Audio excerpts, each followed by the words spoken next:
Hello everyone, welcome to all of you. देखिए आज हम आपको प्रीपोजिशन के बारे में बताएंगे। देखिए प्रीपोजिशन क्या होता है।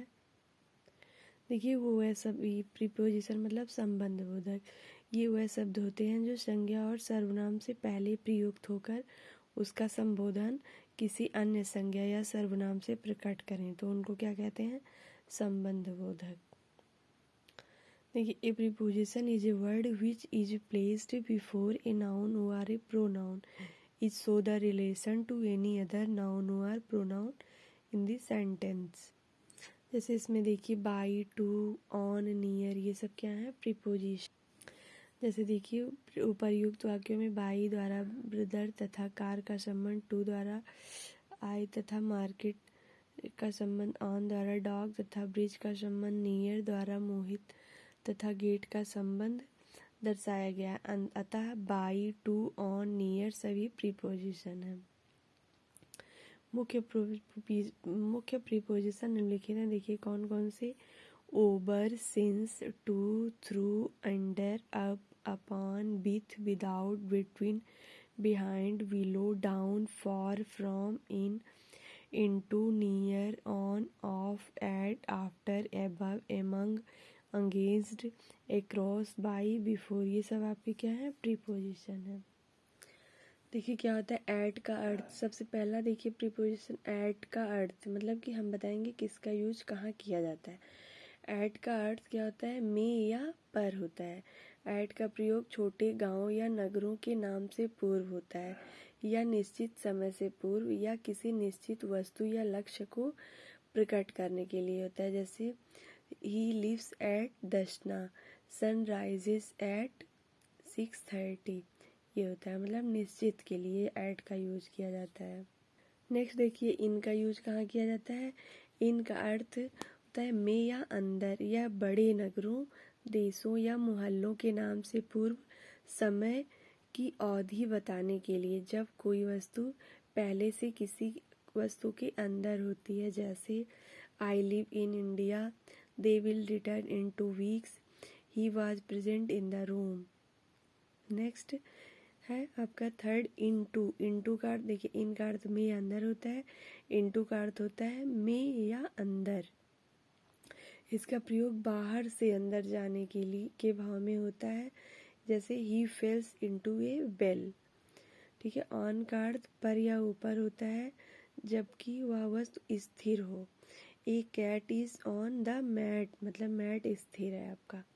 ओवर का अर्थ क्या होता है, ऊपर के लिए।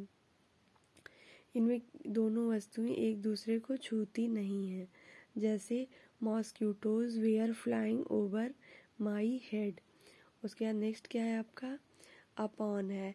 अपॉन का अर्थ भी पर या ऊपर होता है। इसमें एक वस्तु अपने पहले स्थान से हटकर दूसरे स्थान पर होती है। जैसे a cat set upon the bed. ठीक है, से हटकर दूसरे स्थान पर होती है। Cat set upon the bed.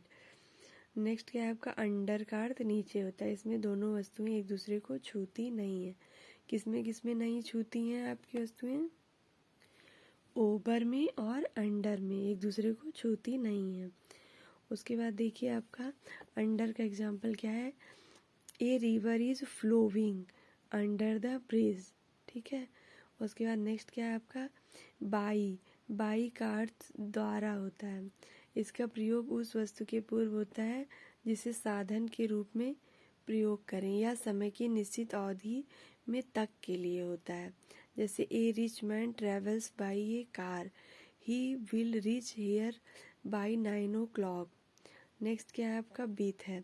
With का अर्थ से या साथ होता है जब दो व्यक्तियों व वस्तुओं का संयोग हो। जैसे he will play with you.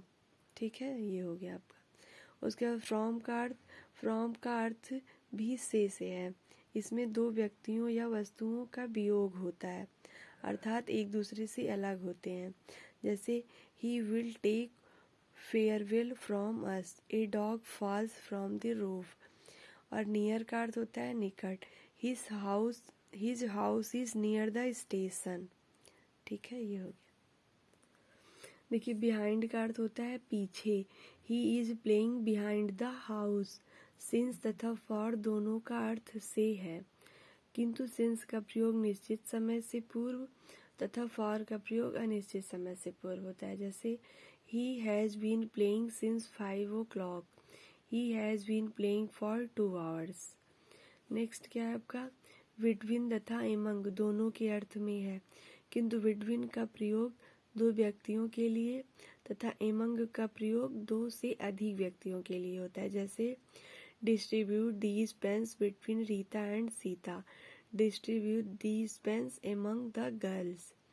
उसके बाद एगो और बिफोर का यूज, दोनों का अर्थ पहले होता है, किंतु एगो का प्रयोग पास्ट टेंस में बीती हुई अवधि के लिए प्रयोग किया जाता है तथा बिफोर का प्रयोग समय के लिए किसी भी टेंस में किया जाता है।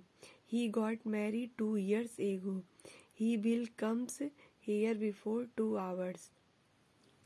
उसके बाद नेक्स्ट क्या है आपका, एबव का अर्थ ऊपर तथा बिलो का अर्थ नीचे होता है, किंतु इनका प्रयोग किसी एक वस्तु का किसी दूसरी वस्तु पर एक निश्चित पॉइंट से ऊपर या नीचे के लिए होता है। ये दोनों प्रीपोजिशन एक दूसरे के विलोम है। जैसे this shirt comes below his knees, that shirt comes above his knees.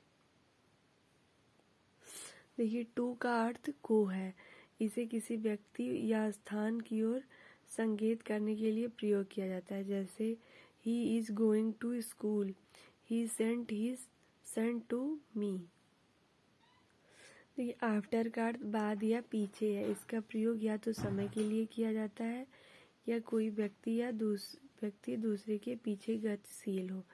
जैसे he will come after 1 year, a dog is running after him. Next beside का अर्थ तरफ तथा बिसाइड का अर्थ अतिरिक्त होता है। जैसे all the boys besides Bhushan come to school, boys are playing beside the school. देखिए नेक्स्ट वीडियो अगर आपको ऐसे ही कंजक्शन की चाहिए होगी तो प्लीज़ सब वीडियो को सब्सक्राइब और कमेंट करिएगा। Thank you for watching.